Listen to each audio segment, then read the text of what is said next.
शांति। ओम शांति। ओम शांति।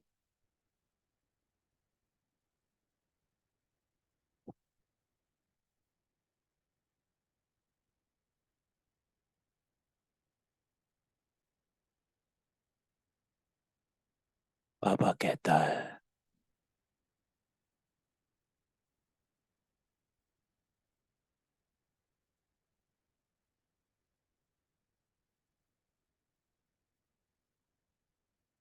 कि जब यहाँ आकर बैठते हो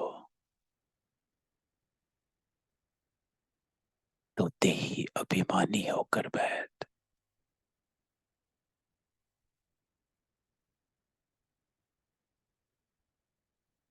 याद का दान देना है।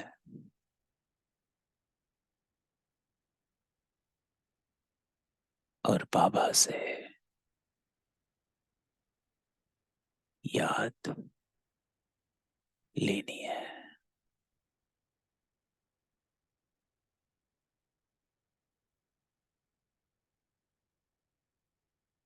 तो सारा ध्यान समेत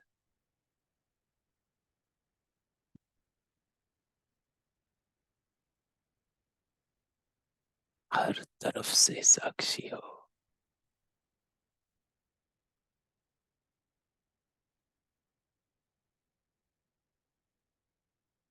आत्मिक स्वरूप में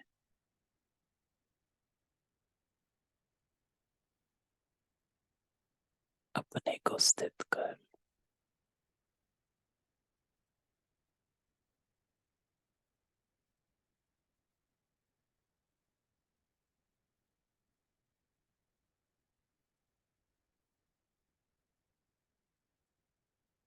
कौन आत्माएं हो?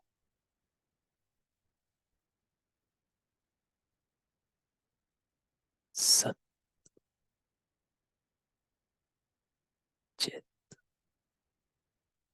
आनंद स्वरूप आत्माएं। तो चले बाबा के सम्मुख। आज हमारा बाबा हमको क्या करने को कहता।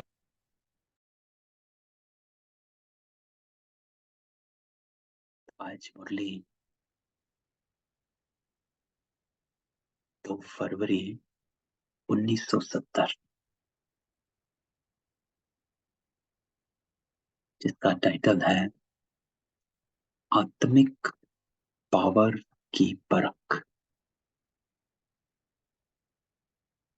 पिछली मुरली थी याद की यात्रा की संपूर्ण स्टेज। ये मुरली बाबा चलाता है कि आप आत्माओं में आत्मिक पावर कितनी है,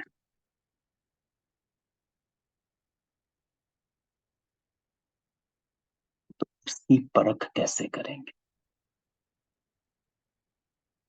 या मुझ में आत्मिक पावर है तो मैं अपनी चेकिंग कैसे करूं।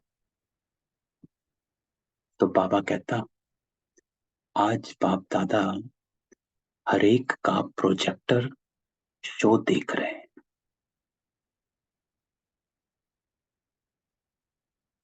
आप लोग भी प्रोजेक्टर शो रखते हो,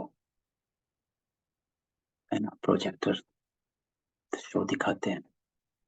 तो बाबा कहता प्रोजेक्टर कौन सा है जिस द्वारा चित्र देखते हो।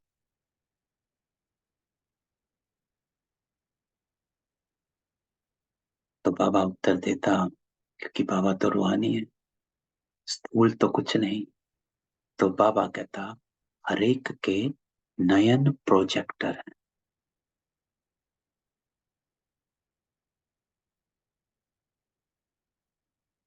इस प्रोजेक्टर द्वारा कौन सा चित्र दुनिया को दिखला सकते हो, अर्थात अपने नैनो द्वारा कौन सा चित्र दुनिया को दिखला सकते हो? तो बाबा कहता वो है साइंस की शक्ति का प्रोजेक्टर, और ये है ईश्वरीय शक्ति का प्रोजेक्टर, आपके नयन। तो आप ये देखेंगे कि जो देवताओं के नयन हैं वो कैसे होते हैं, एकदम गीले और स्नेही रहन नयन होते हैं, है ना।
ओम शांति।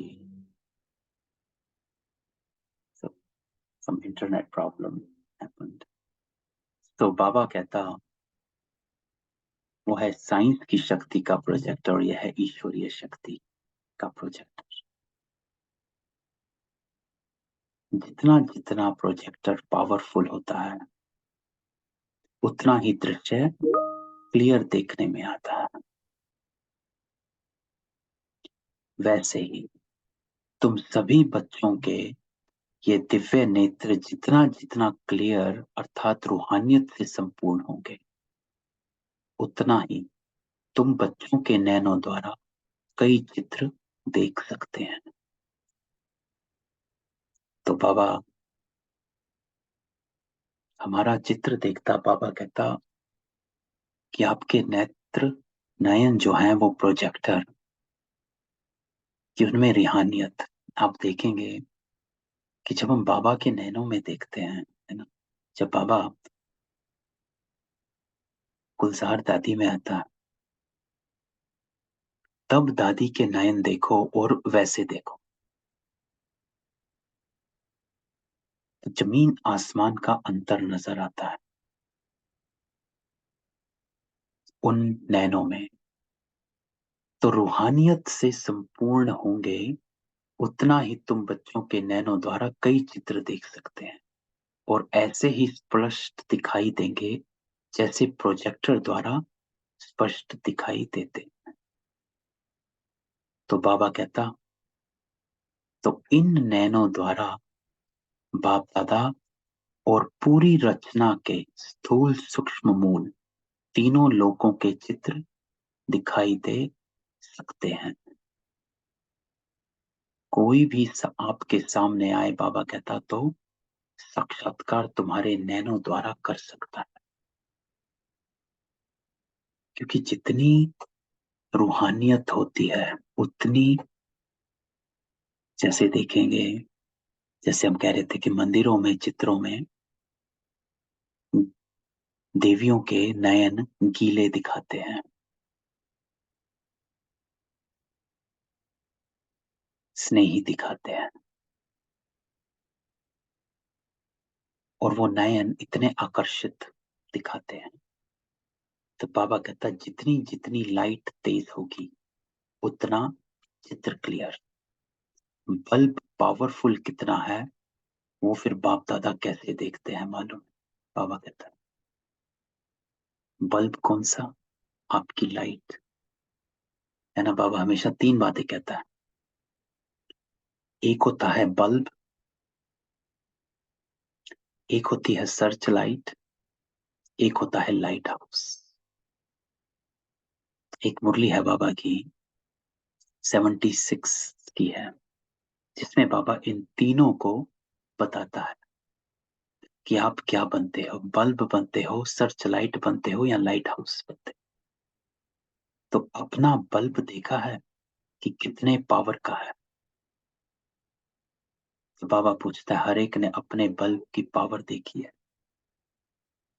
जो समझते हैं, हम अपनी लाइट की परसेंटेज को जानते हैं कि हमारा बल्ब किस प्रकार का है, बहुत। तो बाबा पूछता कि अपनी पावर को कितना पहचानते हो, हमारी आत्मा कितनी पावरफुल है, इसकी परख किस आधार से कर सकते हो? है ना, आत्मिक पावर की परख, मुरली का टाइटल। तो बाबा ने देखो कैसे शुरू किया। बाबा आता है हमारे नैनों से। बाबा कहता, प्रोजेक्टर हैं आपके नयन, जिसमें आप सबको रूहानियत से शो दिखा सकते हैं। लेकिन वो तभी होगा जब आपके नैनों में वो लाइट की परसेंटेज कितनी है, अर्थात आपकी आत्मा कितनी पावरफुल है, उसकी परख किस आधार से कर सकते हो? किसी ने उत्तर दिया चार्ट से। बाबा कहता, वो भी टोटल बात हो गई। कौन सी बात से अपनी परख कर सकते हो? क्योंकि बाबा जो है, हम ये देखोगे कि जब भी जवाब देता है बाबा को, वो टोटलिटी में ले आते हैं। हाँ बाबा ये है, बाबा ये उत्तर है। बाबा एकदम बारीकी में जाता है कि बाबा कहता, चलो चार्ट से तो हो गया, लेकिन उस चार्ट में भी कौन सी बात से अपनी परख कर सकते हो? तो बाबा कहता, लाइट में विशेषता क्या होती है? उनमें विशेष गुण यह होता है कि जो चीज जैसी है वैसी ही स्पष्ट देखने में आती है। ये लाइन बाबा की अंडरलाइन वाली है कि जो चीज जैसी है वैसी ही स्पष्ट देखने में आती है, अंडर द लाइट। और अंधियारे में जो जैसी वस्तु वो देखने में नहीं आती। तो लाइट का विशेष गुण, बाबा कहता, अस्पष्ट को स्पष्ट करना।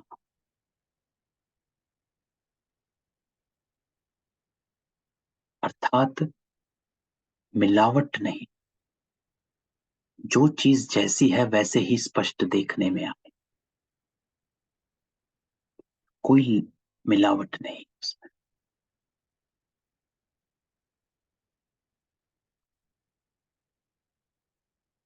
तो इसका अर्थ है कि आत्माओं को जब हम देखते हैं तो उसमें आपको शरीर की मिलावट नजर ना आए। दूसरे को देखते हो तो आत्मिक स्मृति में देखो, दूसरे को आत्मा देखो, तब है आत्मिक पावर। अगर आपने दूसरे में दैहिक संस्कार देखे, शरीर के कुछ देखे, तो वो स्पष्ट नहीं है, तो जैसी है वैसी देखने में नहीं। तो लाइट का विशेष गुण अस्पष्ट को स्पष्ट करना। इस रीति से अपनी लाइट की परसेंटेज परखने का तरीका यही है। एक इंपॉर्टेंट लाइन है, जब हमने सबसे पहली बार पढ़ी थी तो इस लाइन पर विचार चला था। वो लाइन ये है कि अपनी लाइट की परसेंटेज परखने का तरीका, एक तो अपने पुरुषार्थ का मार्ग स्पष्ट होगा।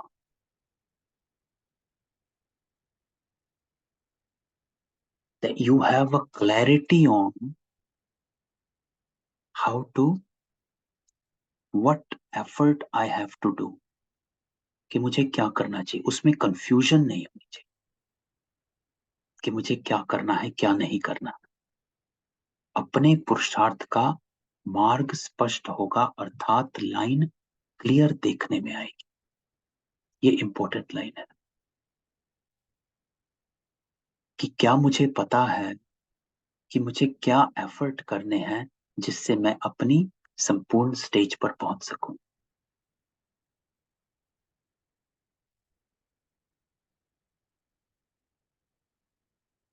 तो बाबा कहता है ये है लाइट की परसेंटेज परखने का तरीका, कि अपने पुरुषार्थ का मार्ग स्पष्ट होगा। That I have a clarity on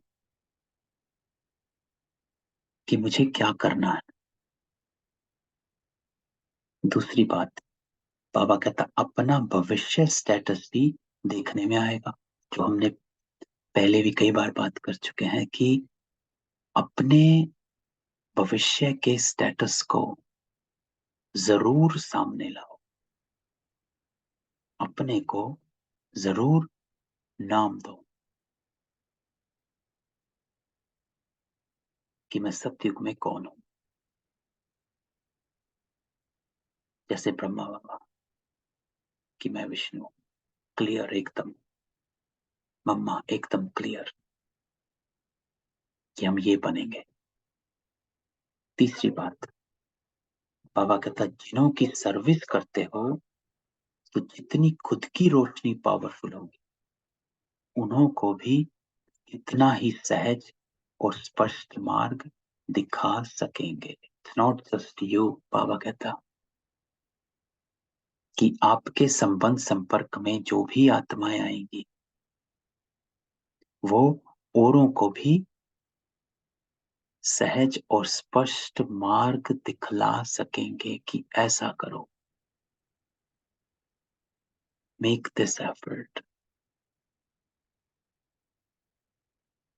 वह भी सहज ही अपने पुरुषार्थ में चल पड़ेगा, अपनी मंजिल सहज देखने में आएगी। तो ये है लाइट की परसेंटेज की परख। तीन बातें, clarity on where I stand today and how to get to where I wanted to be. मेरे पुरुषार्थ का मार्ग क्लियर है। दूसरा, अपना भविष्य स्टेटस, मैं सतयुगी सूर्यवंशी आत्मा हूं।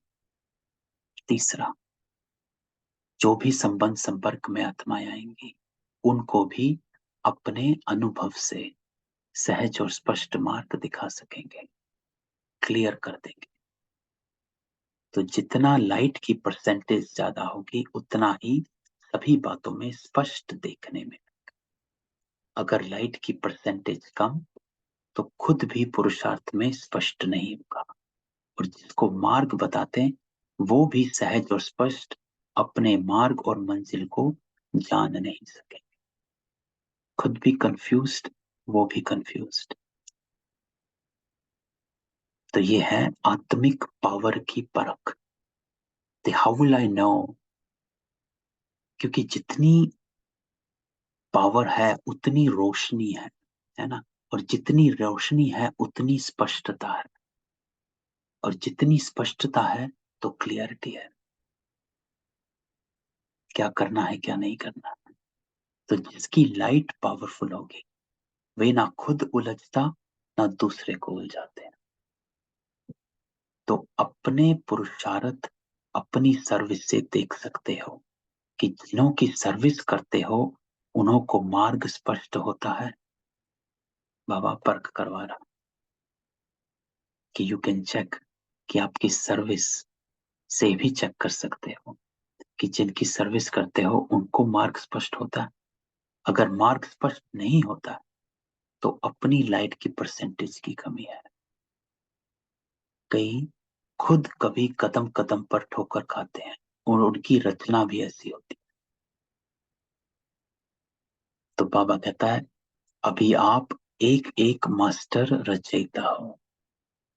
तो मास्टर रचयिता अपनी रचना से भी अपने पावर को परख सकते हैं।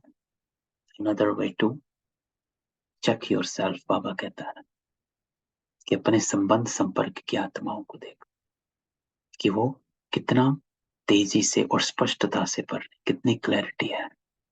क्योंकि जैसा बीज होता है बाबा कहता है वैसा ही फल निकलता है। अगर बीज पावरफुल नहीं होता तो कहाँ कहाँ फूल निकलेंगे, फल निकलेंगे, लेकिन स्वीकार करने योग्य नहीं होते हैं। जो बहुत सुंदर व खुशबूदार होंगे, जो फल अच्छा होगा, उनको ही खरीद करें।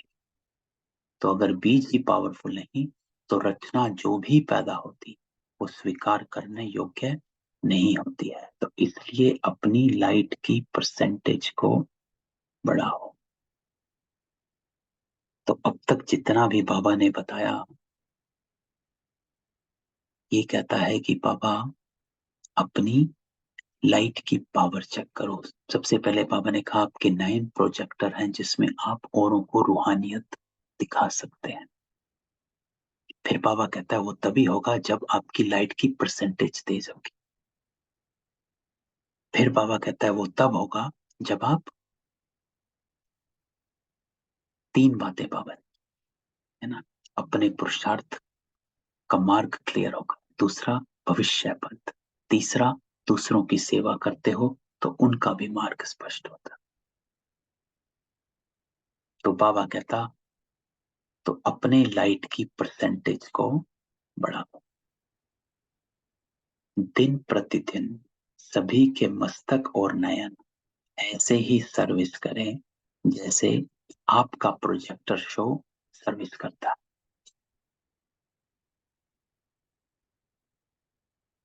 औरों को बाबा कहता आप समझ कोई भी सामने आएंगे वो चित्र आपके नैनों में देखेंगे। नयन को देखते ही बुद्धि योग द्वारा अनेक साक्षात्कार होंगे। ऐसे साक्षात्कार मूर्त अपने को बनाना कि और आत्माएं भी अपने मार्ग में स्पष्ट हो जाए। लेकिन साक्षात्कार मूर्त वह बन सकेंगे जो सदैव साक्षी स्थिति में स्थित। दूसरी बात डिटैचमेंट। बाबा कहता है साक्षी होना। जितना डिटैच रहेंगे उतना ही आत्मिक स्वरूप में रहेंगे, उतना ही आप भविष्य का आदि अनादि स्वरूप, वो स्मृति के स्वरूप रहेंगे। अगर साक्षी नहीं होते हो तो लौकिक में ही अटैच रहते हो, तो ना हमारा मार्ग स्पष्ट होगा क्योंकि कंफ्यूज्ड होंगे करें कि ना करें, उलझन में होते हैं, अरे इसको छोड़ेंगे या पकड़ेंगे। तो साक्षी स्थिति इंपॉर्टेंट है कि जब तक डिटैचमेंट नहीं है तब तक हम इस मार्ग पर चल नहीं सकते। तो बाबा कहता उनके नयन प्रोजेक्टर का काम करेंगे, उनका मस्तक सदैव चमकता हुआ दिखाई पड़े। तो बाबा कहता होली के बाद सांग बनाते हैं, देवताओं को सजाकर मस्तक में बल्ब जलाते हैं। ये सांग क्यों बनाते हैं? बाबा का पूछता है। वो देवताओं का सांग बनाते हैं, बल्ब जलाते हैं। तो बाबा कहता है क्यों बनाते हैं? ये किस समय का प्रैक्टिकल रूप है? इस समय का, जो फिर आपके यादगार बनाते हैं। तो बाबा कहता है एक एक के मस्तक में लाइट देखने आए। विनाश के समय भी ये लाइट रूप आपको बहुत मदद देगी।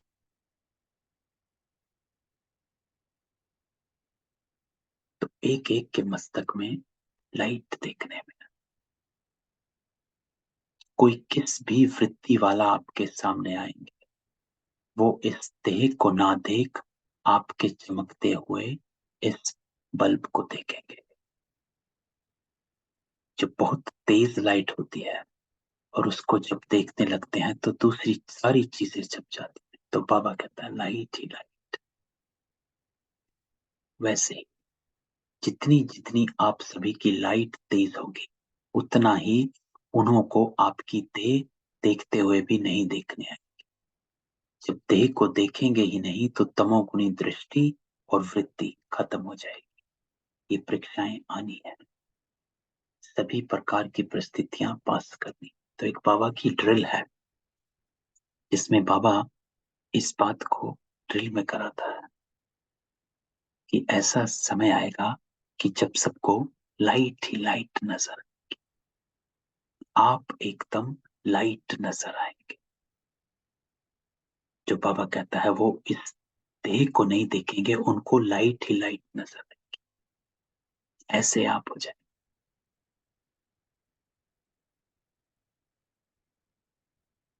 तो बाबा कहता है जितनी जितनी आप सभी की लाइट तेज होगी, उतना ही उनको आपकी देह देखते हुए भी नहीं देखने आएगी। इतनी चमक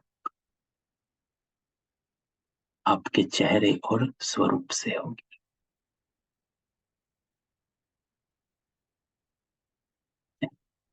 तो कैसे बाबा हमको अंतिम स्वरूप भी बताता है और उसकी तैयारी भी बताता है कि क्या करना है। तो बाबा कहता ये जो ग्रुप है, इन्हों का हंसी में एक नाम रखा है। तो बाबा अब रो रिहान करता है। बाबा कहता आज वतन में चिट चैट चल रही थी इसी बात पर। कोई ने हंसी में कहा था बड़ी बहनें बहनें हमारी हेड्स हैं और हम फिर लेग हैं। वो हेड हैं, हम लेग हैं, टांगे हैं। तो बाप दादा ने फिर नाम रखा है, इन्हों के बड़े तो हैं हेड्स, लेकिन यह हैंडल है। मोटर में हैंडल बगैर काम चल ना सके, हैंडल द्वारा ही मोटर को मोड़ सकते हैं। तो बाबा कहता है कि जो दादियां हैं वो हेड्स हैं और आप सब हैंडल हो। तो हेड्स भी इन हैंडल के बिना सर्विस को हैंडल नहीं कर सकते हैं। तो ये जो ग्रुप है, बाबा कहता है इसका नाम है हैंडल्स। तो बाबा रमणीक तो है ही। शब्दों के प्रयोग जिस खूबसूरती के साथ बाबा करता है, उतनी खूबसूरती के साथ हमने आज तक कहीं भी नहीं पढ़ा। चाहे वो ग्रंथ साहब ले लो, चाहे गीता ले लो, बाबा जो शब्दों को यूज करता है वो बहुत ही खूबसूरत है। तो बाबा कहता है इनके बिना हेड्स कुछ भी कर नहीं सकते। जो भी आते हैं उनको पहले पहले हैंडल करने वाले ये हैंडल है ना। तो बाबा कहता है ये आप सब हैंडल्स हो, that you handle everybody else. तो आप लोगों के ऊपर इतनी जिम्मेवारी है। अगर आप हैंडल ठीक नहीं तो सर्विस की हैंडलिंग भी ठीक नहीं होगी। लेकिन ये सिर्फ देखना हैंडल तो है, लेकिन हेड्स को कभी हैंडल नहीं करना। हेड का हैंड बनकर रहना। अब क्या कहता है कि हेड्स को कभी हैंडल नहीं करना, हेड का हैंड बनकर रहना। कि आप दादी नहीं बन गए, आप हैंड ही बनकर रहना है। तो बाप दादा के भी राइट हैंड हैं, लेफ्ट हैंड भी हैं। राइट हैंड को फुल पावर होती है, लेकिन होता हैंड है, हेड नहीं होता। हैंडल तो है ना। तो बाबा हैंडल, हेड, हैंडलिंग, ये तीनों शब्दों को यूज कर रहा। तो बाबा कहता कैसे हैंडल करना है और कैसे बाप दादा के राइट हैंड बने, इसके लिए यहाँ है। तो ये ग्रुप ऐसा है जो एक एक कमाल कर सकते हैं, सर्विस की सफलता के रूप में ला सकते हैं। तो सर्विस में सफलता के लिए बाबा कहता दो बातें ध्यान में रखनी। एक, सर्व बातों में सहयोगी तो हो, लेकिन सर्विस में सफलता लाने के निमित्त विशेष यह ग्रुप है। इसके लिए दो बातें, एक बाबा कहता है निशाना और दूसरा नशा। तो नशा और निशाना, ये दो बातें इस ग्रुप में आनी चाहिए। तो अब बाबा फिर से ज्ञान पर आता है। नशा, कौन सा नशा और कौन सा निशाना, ये बाबा बताए, है ना। कि क्या आपका निशाना होना चाहिए, अर्थात लक्ष्य क्या होना चाहिए, वो है निशाना। और जो लक्ष्य है उसका नशा होना चाहिए। तो बाबा कहता है जब निशाना ठीक होता है तो धक से किसको मर्जीवा बना सकते हो। जो निशानेबाज होते हैं वो एक ही गोली से ठीक निशाना करते हैं। तो जिनको निशाना नहीं आता उनको 3-4 बारी गोली चलानी पड़ती। तो अगर अपनी स्थिति का भी निशाना और दूसरों की सर्विस करने का भी निशाना ठीक होगा और साथ साथ नशा भी सदैव एक रस रहता होगा, तो सफलता पा सकते। तो निशाना बाबा कहता अपनी स्थिति का निशाना, व्हाट इज योर लक्ष्य है कि आपकी स्थिति कैसी होनी चाहिए। और वो नशा, क्योंकि बाबा कहता है जितना नशा होगा वो नशा एक रस अवस्था को लेकर आएगा। कभी नशा उतर जाता, कभी निशाना छूट जाता। तो ये दोनों बातें ठीक होनी चाहिए। तो बाबा कहता है जिसमें जितना खुद नशा होगा उतना ही निशाना ठीक कर सकेंगे। सर्विसेबल तो हो, लेकिन सर्विस में बाबा कहता अब क्या विशेषता लानी। बाबा उत्तर देता कि सर्विसेबल उसको कहा जाता है जिनका एक सेकंड और एक संकल्प भी बिना सर्विस के ना जाए, हर सेकंड सर्विस के प्रति हो। अर्थात ये अवेयरनेस कि मुझसे वाइब्रेशन कौन से निकल रहे, यही सर्विस है। कि स्टेइंग इन दैट अवेयरनेस कि व्हाट इज माय ऑक्यूपेशन, मेरी ड्यूटी क्या है, मेरी सर्विस क्या है, कर्तव्य क्या है, चाहे अपनी सर्विस चाहे दूसरों की सर्विस। लेकिन बाबा कहता है जब हो ही सर्विसिंग तो समय और संकल्प सर्विस के बिना नहीं जाना चाहिए। फरमान बरदार का अर्थ ही है फरमान पर चलना। तो बाबा की मददगार आत्मा, अगर मददगार हो बाबा कहता तो हर सेकंड सेवा, अर्थात मेरे वाइब्रेशंस कौन से हैं। जब हम ये देखते हैं कि मुझसे क्या वाइब्रेशन निकले, तुरंत संकल्पों को समेट लेते हैं। तो इसलिए अगली लाइन बाबा कहता है फरमान बरदार बनना। फरमान बरदार का अर्थ ही है फरमान पर चलना। मुख्य फरमान है निरंतर याद में रहो, क्योंकि जब याद में रहोगे तब वाइब्रेशंस भी पावरफुल होंगे। You are connected with the source. तो अगर इस फरमान पर नहीं चलते तो क्या कहेंगे। बाबा कहता है जितना जितना इस फरमान को प्रैक्टिकल में लाएंगे उतना ही प्रत्यक्ष फल मिलेगा। क्या फरमान, निरंतर याद में रहना। तो पुरुषार्थ में चलते हुए कौन सा विघ्न देखने में आता है जो संपूर्ण होने में रुकावट डालता है? बाबा क्वेश्चन पूछता है कि व्हाट इज द हर्डल, कौन सा विघ्न आता है जो रुकावट डालता है? तो बाबा कहता विशेष विघ्न व्यर्थ संकल्पों के रूप में देखा गया। तो इससे बचने के लिए क्या करना? युक्ति। बाबा कहता युक्ति है, एक तो कभी अंदर की व बाहर की रेस्ट ना लो। अगर रेस्ट में नहीं होंगे तो वेस्ट नहीं जाएगा। और दूसरी बात, अपने को सदैव गेस्ट समझो।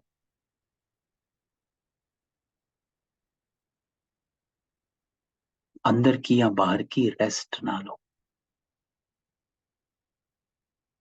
क्या अर्थ इसका? रेस्ट ना लेना अर्थात मन को बिजी रखो। अगर मन को बिजी नहीं रखेंगे तो वो आपको कहीं घुमा ले जाएगा। अगर रेस्ट में नहीं होंगे तो वेस्ट नहीं जाएगा। खाली बैठे हो तो बाबा कहता है वो आपको घुमा ले जाता है। व्यर्थ संकल्प आते ही तब हैं जब आप, इसलिए बाबा ने ऊपर क्या कहा, मुख्य फरमान है निरंतर याद में रहो। अगर हम डिस्कनेक्ट हो गए बाबा से तो कहीं ना कहीं तो कनेक्ट हो ही जाएंगे, चाहे वस्तु में, चाहे व्यक्तियों में, चाहे व्यर्थ में, चाहे पदार्थों में, कहीं ना कहीं तो कनेक्ट होंगे। या व्यक्ति है या पदार्थ है या वैभव है, क्योंकि मन बुद्धि जो है वो खाली नहीं रहती है, इट्स ऑलवेज वर्किंग, कहीं ना कहीं कनेक्टेड है। तो बाबा कहता है कि ऑलवेज, निरंतर याद में रहो, stay connected with Baba. If you stay connected with Baba तो वेस्ट नहीं जाएगा। और दूसरी बात, अपने को गेस्ट समझो, मेहमान समझो। अगर गेस्ट समझेंगे और रेस्ट नहीं करेंगे तो वेस्ट नहीं जाएगा, चाहे संकल्प चाहे समय। यह है सहज तरीका। बाबा कहता है कि stay in that constant remembrance of who am I,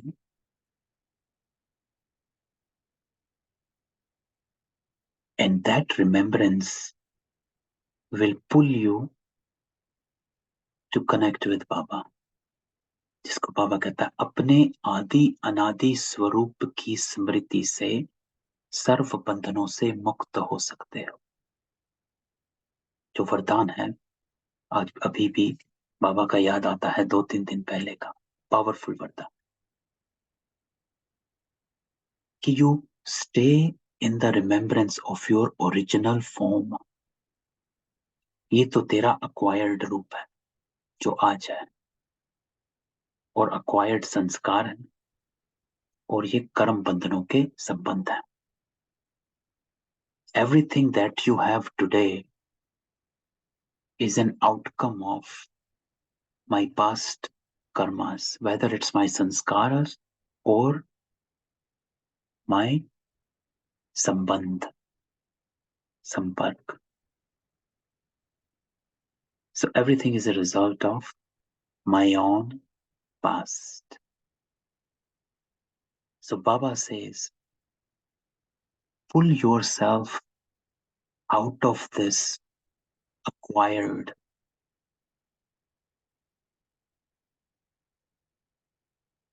and set yourself in your original form, Adi Anadi Swarup. क्यों? क्योंकि आदि अनादि स्वरूप स्वतंत्र स्वरूप है। And when you get in that form, then you become Bandhan Mukt and then connect with Baba. elevate yourself. And when you are in that consciousness कि मेरा आदि अनादि स्वरूप है, जिसको बाबा ने आज भी कहा कि परख क्या है, भविष्य स्पष्ट दिखाई देगा.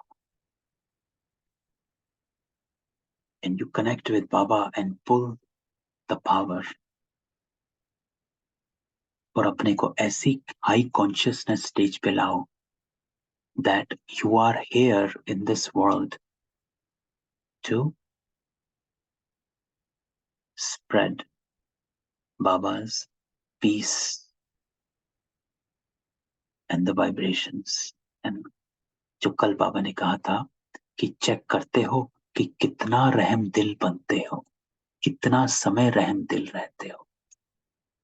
कल की मुरली जो थी, याद की यात्रा का अंतिम स्वरूप, कि how much time you do मनसा सेवा, क्योंकि दैट इज द अल्टीमेट सेवा. आज अब फिर समाप्ति के दिन सभी के मस्तक के बल्ब कितने पावर के हैं, बाबा कहता वो देखेंगे. और पावरफुल होंगे तो माया उस पावर के आगे आने का साहस नहीं रखेगी. तो जितनी बल्ब की पावर होती उतना सामना कोई नहीं कर सकता. तो ऐसी पावरफुल स्थिति देखेंगे. सर्विसेबल हो, अब पावरफुल बनो, ये इंपॉर्टेंट है. Get the power. एक्टिव हो, अब एक्यूरेट बनो. इंपॉर्टेंट लाइन है. सर्विसेबल हो, अब पावरफुल बनो. एक्टिव हो, अटेंशन तो रखते हैं, लेकिन अब एक्यूरेट बनो. This is what exactly I have to do. तो इस ग्रुप को विशेष छाप कौन सा लगना है? एक्यूरेट. कोई भी बात में सदैव एक्यूरेट, चाहे मनसा, चाहे वाचा, चाहे कर्म, तीनों में एक्यूरेट. आज तो छोटी मुरली थी, बट धारणा बाबा की मुरली, चेकिंग की मुरली, कि बाबा हमें चेकिंग पॉइंट दे रहा है कि how do I know what is my stage. Light की परसेंटेज की परखने का तरीका. 3 बातें जो बाबा ने बताई, तो इससे अपनी परख कर सकते हैं. बाबा कहता है पावरफुल बनो, एक्टिव हो, अब एक्यूरेट बनो. यथार्थ क्या करना है, क्या नहीं करना. सबको अनम्यूट करते हैं, किसी का कोई क्वेश्चन हो.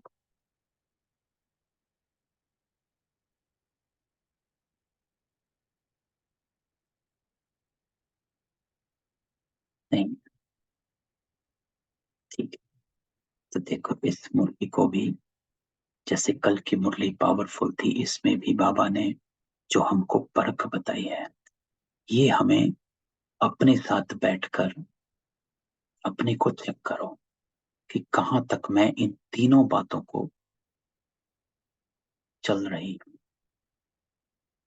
लाइन क्लियर, भविष्य स्टेटस, और जिसके भी संबंध संपर्क में आती हूँ वो भी निहाल हो जाता है, क्लियर हो जाता है ना. ठीक. चलो, कल मिलते हैं. ओम शांति. ओम शांति भाई जी. गुड शांति. Good morning. ओम शांति.